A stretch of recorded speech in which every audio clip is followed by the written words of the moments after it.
Today we're going to talk about vision in the elderly.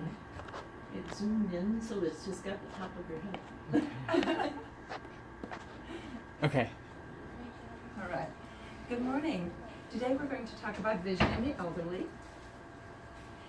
We're addressing normal aging changes of vision, but also many of the common problems that we encounter in older adults, such as macular degeneration, glaucoma, diabetic retinopathy, and cataracts. So we'll also identify emergency problems that require prompt attention for vision problems, and then devices that can improve vision. Visual impairment affects more than 50% of older adults, 7% at age 71, but 39% in those greater than 90 have functional vision impairment, so severe deficits. Many more patients come to the nursing home because of their vision impairment, because they cannot manage at home on their own due to macular degeneration or some other problems. So with increasing age, vision impairment increases exponentially. This is a brief overview of the anatomy of the eye. You see the lens at the top of the picture, covered by the cornea, and the iris is in between. And then in the bottom of the picture, at the back of the eyeball, is the retina, the nerve bundle, and the blood vessels. And we'll talk in greater detail about that. Looking at the eye face on, you see the iris surrounding the eye, and then the pupil is the potential space in the center, and then the lens in the center. This is what the eye ground looks like, the retina. The central part is the macula, it's also called the fovea, and then the nerve bundles and the blood vessels come out of that white area that's called the cup and the disc, and we'll talk more about that when we talk about glaucoma. So presbyopia is more common as we get older. That means our arms are getting shorter, no, just kidding. And it's because the cross-linking of elastin and collagen makes the lens less elastic, so it cannot accommodate near vision as closely as it could when we were younger. Lens is also yellow with increasing age. How does the eye get its nutrients? How does the lens get its nutrients? It's an epidermal tissue, yet it does not have any blood vessels going through it.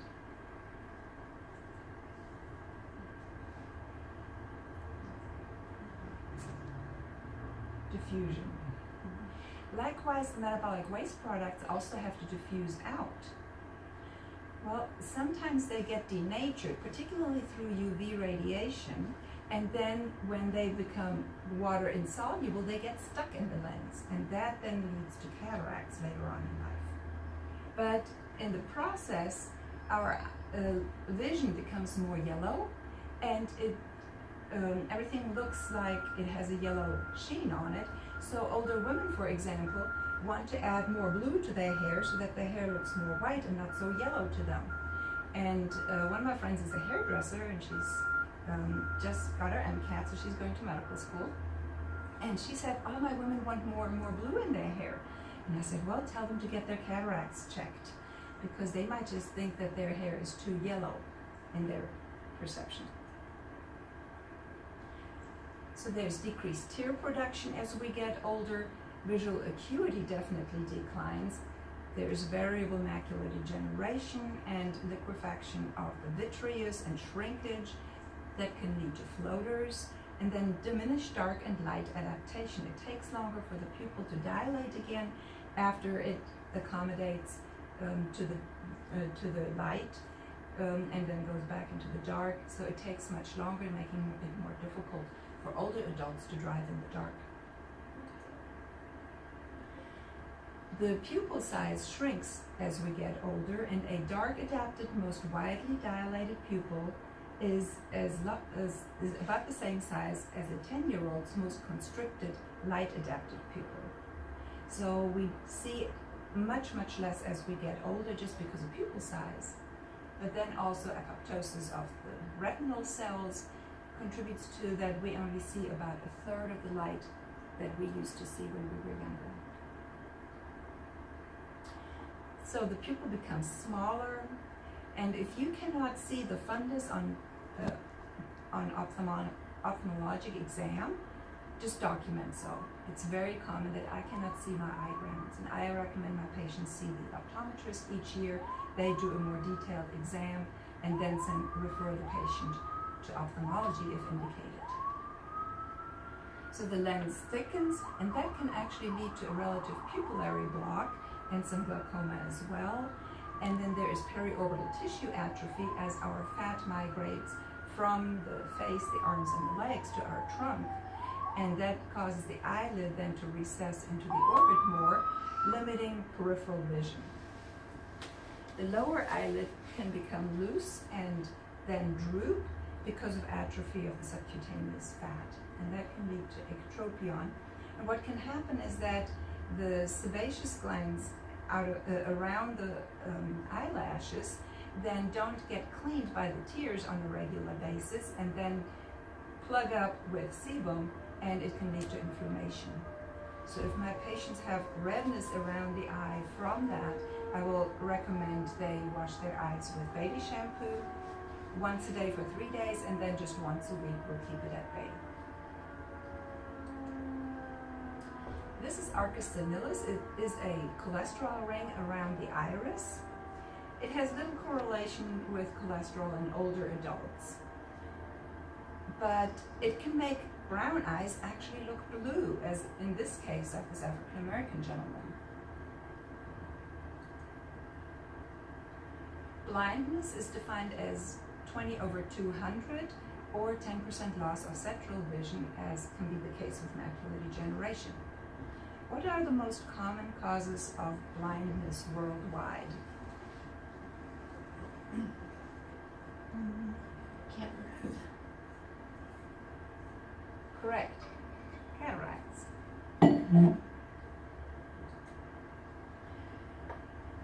In the US, we remove cataracts, and that's why it is not the most common cause of blindness in the US. What is the most common cause of blindness in the US? Macular degeneration. Correct. Macular degeneration in Caucasians.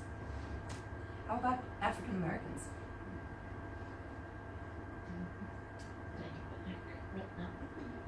Diabetic retinopathy is the most common cause in patients under 50, Glaucoma. and glaucoma is the most common cause in African Americans, exactly.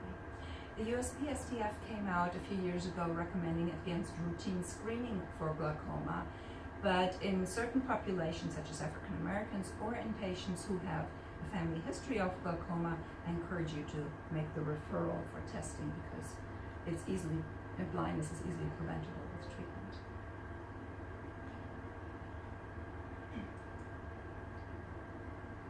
So the older we get, the higher the prevalence of cataracts.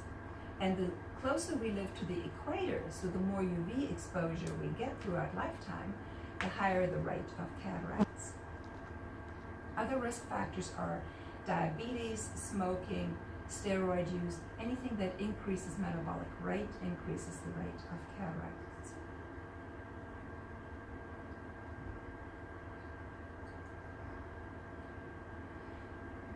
Light prevents myopia, so don't prevent your children from getting light and don't restrict it too much, because dopamine grows the eyeball, and if we don't suppress the dopamine, the eyeball continues to grow and leads to myopia. So children that spend a lot of time indoors have a higher rate of myopia, and the highest worldwide rate of myopia is in China, and the lowest rate is in Australia. Australia is a desert, it's close to the equator, and it doesn't rain, so it's not cloudy very often, and children can play outside a lot. And this is what an eye with cataract looks like. We don't usually see it in our patients because we operate on it when it becomes severe. It is more commonly seen in dogs. They get them too as they get older. And this is what a patient sees with cataracts. So, how to prevent cataracts? exercise has the best evidence for that. So biking, walking, work activities, and the longer you do it, 60 minutes a day, the better the prevention. Surgical indication for cataract removal is at 20/50 vision loss, but if there is some retinal pathology that has to be monitored and the eye doctor cannot see the eye grounds very well, then the indication can be at 20/40. And that's why many times our patients come and say, well, the eye doctor said that I have cataracts, but it's not mature yet or not ripe yet. And that's because of the indications. What happens with cataract removal is that the patient is awake, but the area is numb, and there is a little stitch put in the top of the eyes to hold the eyeball still during the procedure. Then there is a little slit cut in the top of the eye lens, on top of the lens, so that the probe can be inserted. It then chews up the substance of the lens and suctions it out. And then a artificial lens is implanted that actually has the prescription of your eyeglasses in it. So then patients, after they get their cataract removed, oftentimes don't have to wear glasses anymore.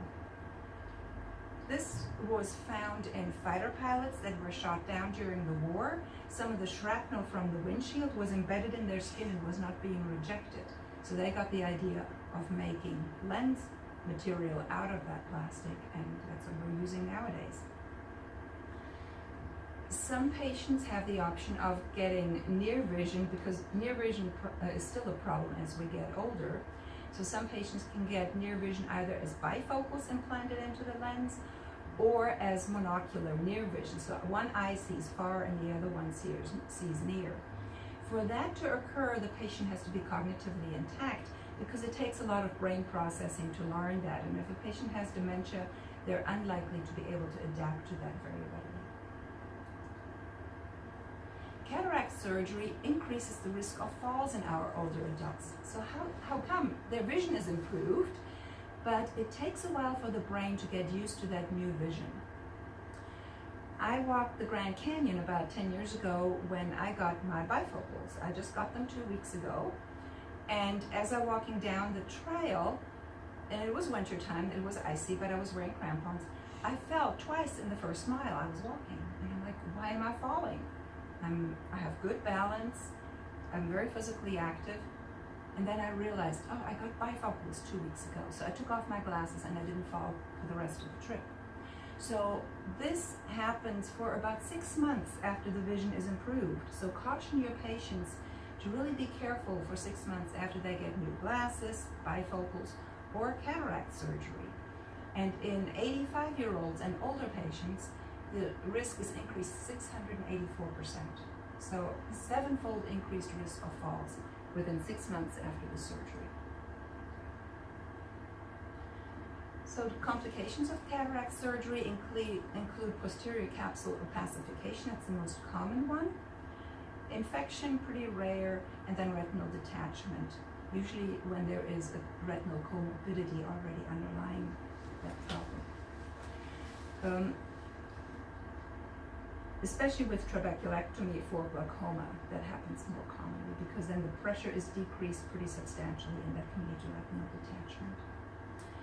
The lens dislocation can happen in about 1% of patients. It's more common in patients on alpha blockers. So if your patient has some BPH and needs a alpha blocker for their prostate, see if they have cataract surgery, cataracts, and see if you can wait to have them start on their alpha blocker until after the operation, because that makes things much easier and reduces the risk of complications from the cataract surgery. This is posterior capsulotomy. It can be done with lasers.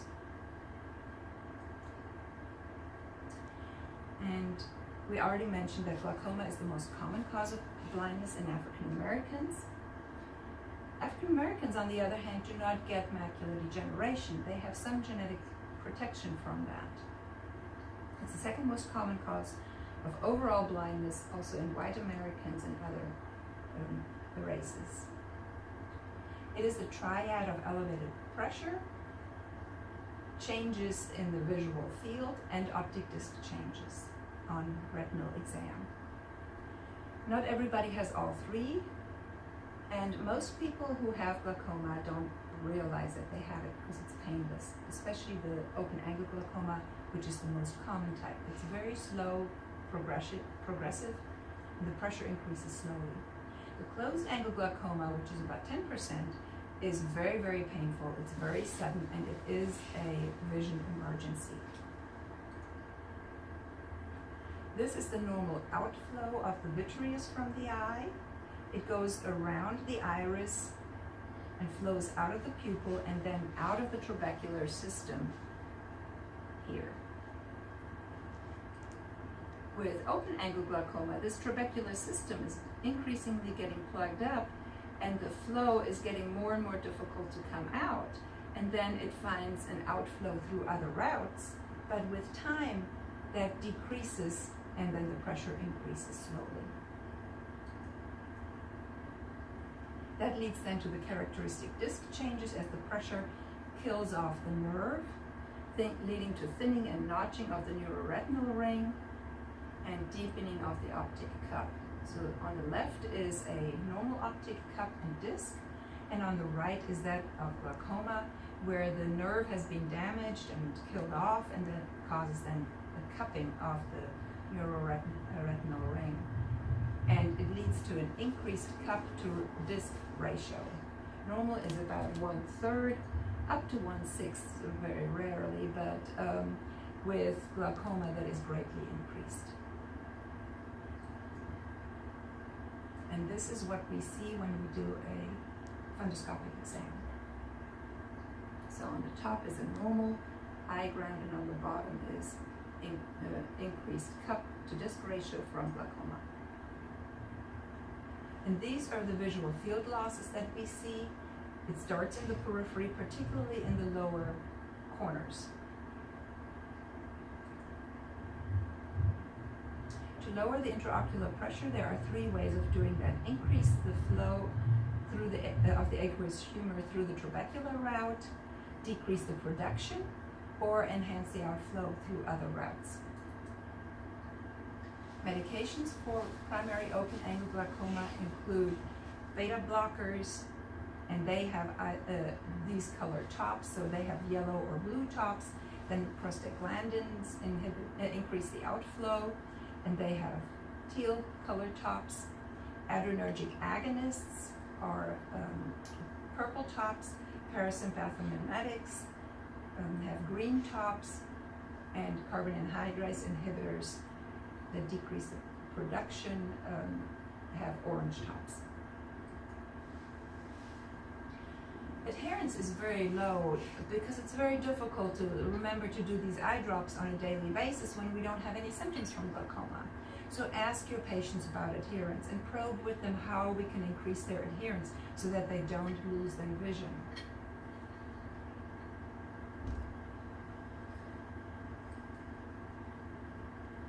So surgery for primary open angle glaucoma is oftentimes combined with cataract surgery, and that's where a slit is cut into the iris to facilitate the outflow of the aqueous humor.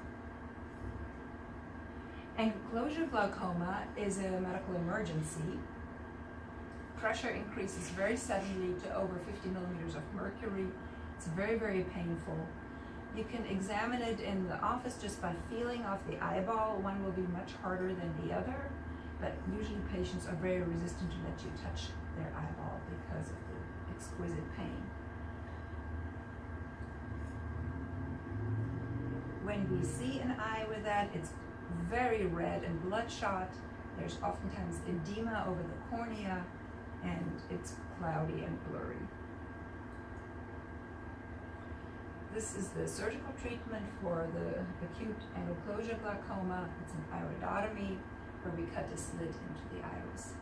And in this case, the closed angle glaucoma led to a distortion of the pupil as it was just trapped by the lens. Let's shift gears and talk about age-related macular degeneration. The dry type is the more common type, the wet type is less common and much more aggressive. It's a leading cause of blindness in white Americans.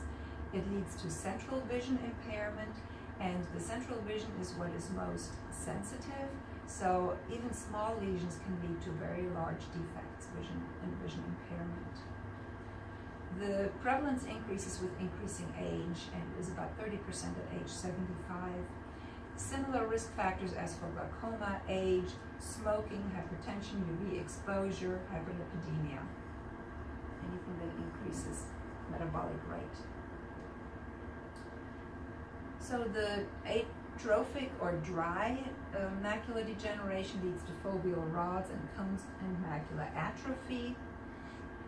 And the exudative kind leads to neovascularization that then leads to bleeding. And we'll talk more about the retinal bleeding when we talk about diabetic retinopathy.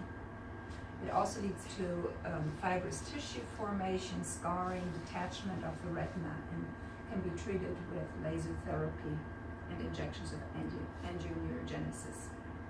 So this is what dry acute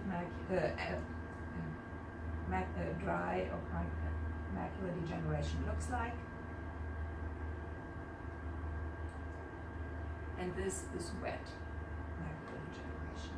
So you see the edema around the macula. Ansler's grid is what patients are encouraged to monitor.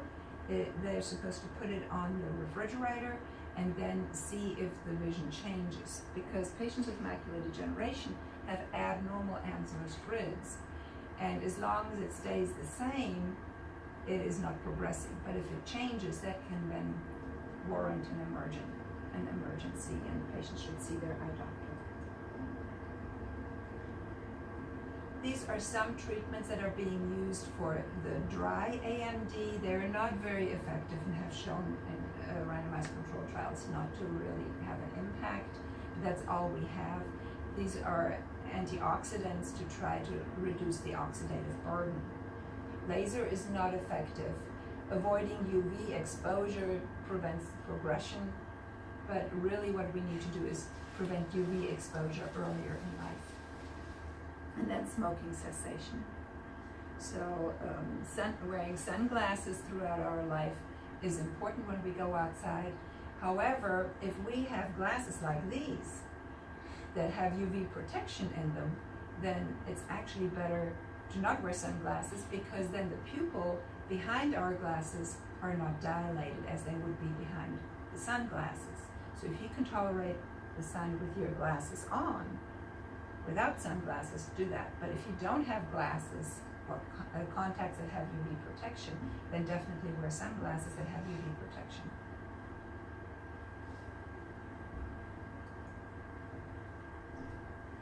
Wet AMD is treated with VEGF injections to arrest the neovascular proliferation. It's quite expensive. This was a study that came out a few years ago showing that there could be harm from calcium supplementation, but the problem was that most patients, many patients in that study did not use calcium anymore or used it very intermittently. And when they looked at another study where patients were more compliant with that calcium, the Blue Mountain Eye study, over 15 years, calcium was actually protective of macular degeneration. Diabetic retinopathy is the most common cause of younger adults, and is associated with poor diabetes control. So the more insulin a patient needs is a reflection of the worse diabetes, and that leads to higher rates of diabetic retinopathy. The high glucose leads to through the sorbitol pathway and angiogenesis to diabetic retinopathy that can lead to bleeding and then to retinal detachment. So Non-proliferative diabetic retinopathy leads to cotton wool spots, microaneurysm, blood hemorrhages, and macular edema, and these are some meta pictures of that. The microaneurysms that can lead to clotting, and then ischemia behind that, and then neovascularization. And the new blood vessels that are formed are not as healthy as the ones we were born with, and therefore lead to more bleeding and more retinal detachment. So the treatment is then to use laser or to arrest the neovascularization. So with using VEGF, just like with macular edema, wet macular edema. The neovascularization then leads to bleeding, and that clot then contracts and leads to retinal detachment. Non-proliferative versus proliferative diabetic retinopathy. These are some pictures here for you. And then treatment is with laser and now VEGF. And that is to arrest the bleeding from these newly formed blood vessels. Intravesical steroids for macular edema helps with that, but it increases the risk of cataracts and glaucoma, so it's just very challenging to treat. Subconjunctival hemorrhage is quite common, and patients usually get very frightened about that. It's usually quite benign. It's like a bruise that we see on our skin, but it happened in our eye.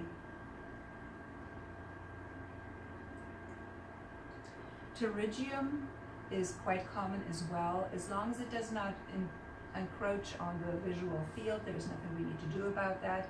In this patient where it does include the visual field, we would probably operate and refer this patient. Herpes zoster can be vision threatening and very, very painful, so treated very aggressively. And the first 2 days of antiviral treatment are the most important ones, so hit it hard and heavy and give the first dose right away as soon as you identify it or suspect it. Ptosis or drooping of the upper eyelid can be a sign of Binswanger's or other diseases, supranuclear palsy, and so on. So do a thorough workup when you see it.